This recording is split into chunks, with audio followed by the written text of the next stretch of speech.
So a lot of software allows you to optimize, but not much software allows you to work with those optimized results after the optimization is done, especially if it's a walk-forward optimization. So right now I'm going to perform a walk-forward test, just a simple one, okay, to showcase how our software is designed. And so I'm just going to start. This is a walk-forward test.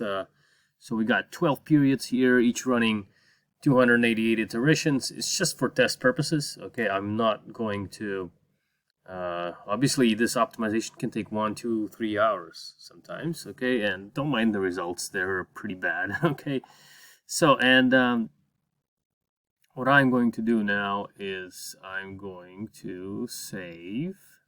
Okay, optimization results have been saved successfully. Okay.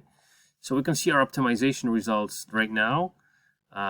We have a bunch of tests, okay, and they all have in-sample results, out-of-sample results, total results, and we can view it, and etc., etc., etc. Okay.